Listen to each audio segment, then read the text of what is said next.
Hello friends, welcome to Mrs. Samba Samayal. நான் இன்னைக்கு என்ன செஞ்சு காட்ட போறேன்னு பாத்தீங்கன்னா வெள்ளாக்காய் பிஞ்சு வச்சு ஒரு மட்டன் கிரேவி மாதிரி ஒரு மசாலா செஞ்சு காட்ட போறேன். இது ரொம்ப சூப்பரா இருக்கும். வாசமெல்லாம் மட்டன் மாதிரியே இருக்கும். யாரும் இத வந்து பலாக்கானே சொல்ல மாட்டாங்க. இந்த குழம்பு எப்படி வைக்கலாம்னு பார்க்கலாம். இதுக்கு தேவையான பொருள் என்னன்னு பார்க்கலாம். வீடியோக்குள்ள போலாம் வாங்க. கொத்தமல்லி 2 ஸ்பூன் போட்டுக்கலாம். சீரகம் 1 ஸ்பூன் போட்டுக்கலாம். சோம்பு 1 ஸ்பூன் போட்டுக்கலாம். பட்டை ஒரு 2 துண்டு போட்டுக்கலாம். கிராம்பு ஒரு 3 போட்டுக்கலாம். ஏலக்காய் 2 போட்டுக்கலாம். அன்னாசி மொக்கு 1 போட்டுக்கலாம். வரமிளகாய் ஒரு 3 போட்டுக்கலாம். இது எல்லாத்தையும் ஆயில் ஊத்தாம நல்லா வறுத்து எடுத்துக்கலாம்.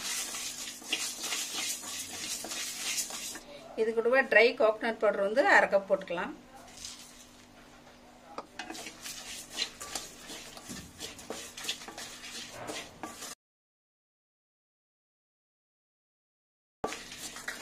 இது எல்லாமே லைட்டா செவந்ததுக்கு அப்புறம் அடுப்பு ஆஃப் பண்ணிட்டு நல்லா பவுடர் பண்ணி எடுத்துக்கலாம்.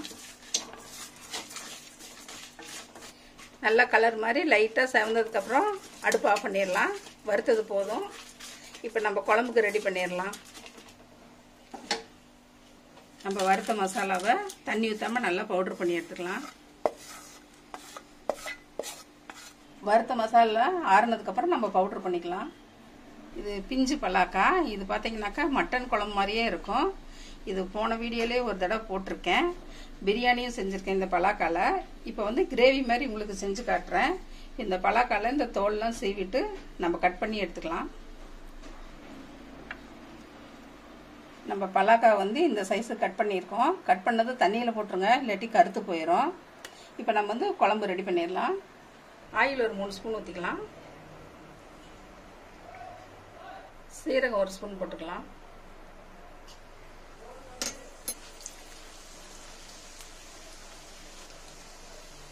சீரகம் பொரிஞ்சிருச்சு. பெரிய வெங்காயம் 1 பொடியா கட் பண்ணியிருக்கோம், அதை போட்டுடலாம்.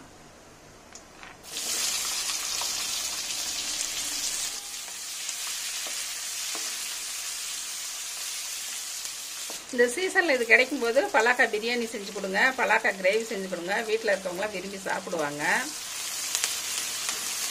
வெங்காயம் நல்லா வதங்கிட்டு இருக்குது. இன்னும் கொஞ்சம் நேரம் ஆகட்டும். வெங்காயம் நல்லா வதங்கிடுச்சு. 1 ஸ்பூன் இஞ்சி பூண்டு பேஸ்ட் போட்டுக்கலாம்.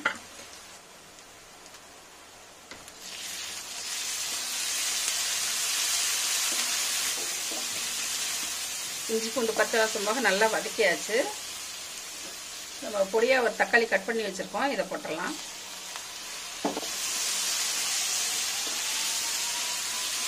தக்காளி நல்லா சீக்கிரம் கரையறதுக்கு கொஞ்சம் உப்பு போட்டுக்கலாம்.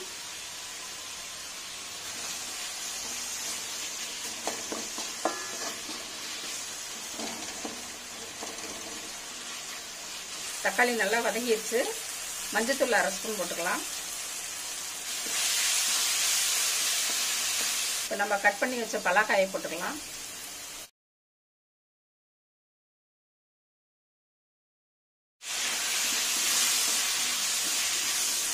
தண்ணி ஒரு 1 டம்ளர் ஊற்றிக்கலாம்.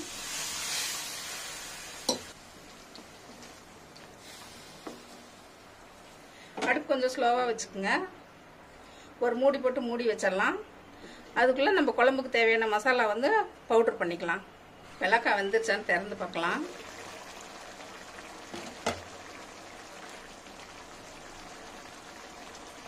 இன்னொரு 5 நிமிஷம் வேகணும். கொஞ்சம் தண்ணி ஊற்றி மூடி வச்சிடலாம். ஒரு 10 நிமிஷம் ஆகும் வெள்ளாக்காய் வேகிறதுக்கு. இன்னும் ஒரு 5 நிமிஷம் மூடி வச்சு வேக வச்சிடலாம். சின்ன வெங்காயம் ஒரு 15 வெங்காயம் உளிச்சு எண்ணெய் ஊற்றி வணக்கி வச்சுருக்கோம். நம்ம மசால் பவுடர்லாம் பார்த்தீங்கன்னாக்கா பொடியாக நுணுக்கி போடுறோம். அதனால் வந்து கிரேவி கொஞ்சம் கம்மியாக கிடைக்கும். இப்படி வெங்காயம் அரைச்சி போட்டோம்னா குழம்பும் டேஸ்ட்டாக இருக்கும், கிரேவியும் அதிகமாக கிடைக்கும். இப்போ இந்த வெங்காயத்தை ஆற வச்சு இதை அரைச்சி எடுத்துகிட்டு வந்துடுறேன். குழம்பு தாளிச்சு விட்டு 10 நிமிஷம் ஆச்சு. வெந்திருக்கும் பெலாக்காய். திறந்து பார்த்துடலாம்.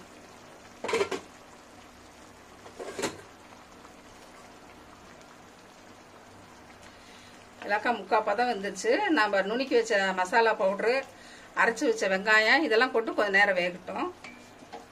சின்ன வெங்காயம் வதக்கி வச்சது கொஞ்சமாக தண்ணி ஊற்றி அரைச்சிருக்கோம். இந்த பேஸ்ட்டை போட்டுடலாம்.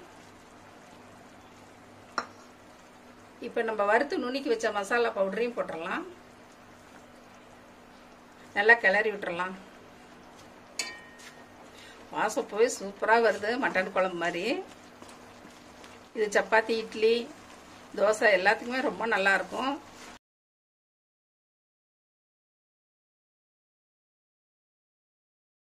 இன்னும் கொஞ்சம் தண்ணி ஊற்றிடலாம். மிக்ஸி கழுவி ஊற்றிடலாம். மிக்ஸி கழுவுன தண்ணி ஊற்றிடலாம்.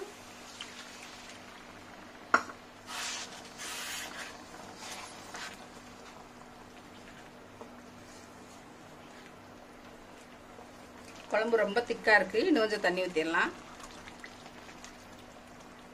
நம்ம வெங்காயம் அரைச்சி ஊற்றவும் எவ்வளோ திக்காக இருக்குது பாருங்கள் குழம்பு. இப்போ காய் வேகும்போது சரியாக இருக்கும். இப்போ குழம்புக்கு தேவையான உப்பு போட்டுக்கலாம்.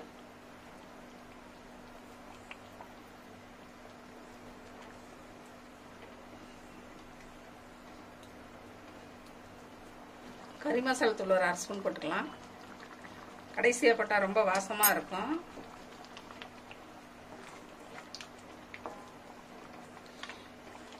இப்போ எல்லாமே போட்டாச்சு. மசாலா எல்லாம் உப்பு சரியாக இருக்கான்னு பார்த்துக்கலாம். கரெக்டாக இருக்குது. அடுப்பு கொஞ்சம் ஸ்லோவாக வச்சுட்டு நம்ம மூடி வச்சிடலாம். ஒரு 5 நிமிஷம் மூடி வச்சோம்னா மசாலா பச்சை வாசம்லாம் போயிடும். நம்ம பலாக்காய் குழம்பு ரெடி ஆயிரும். மசாலெலாம் போட்டு 10 நிமிஷம் மூடி வச்சுருந்தோம். இப்போ திறந்து பார்த்துடலாம். பலாக்காய் நல்லா வெந்துருச்சு, எண்ணெய் பிரிஞ்சு வந்துருச்சு. மட்டன் குழம்பு வாசம் அடிக்குது. கடைசியாக கொத்தமல்லி இலை போடலாம், ரொம்ப நல்லாயிருக்கும் வாசமாக. மட்டன் கிரேவி மாதிரி நம்ம பலாக்காயில் குழம்பு வச்சுருக்கோம். இது நீங்களும் எல்லோரும் வச்சு சாப்பிட்டு பாருங்கள். குழம்பு எவ்வளோ திக்காக இருக்குது பாருங்கள், மட்டன் கிரேவி மாதிரியே. டேஸ்ட்டும் ரொம்ப நல்லா வந்திருக்கு.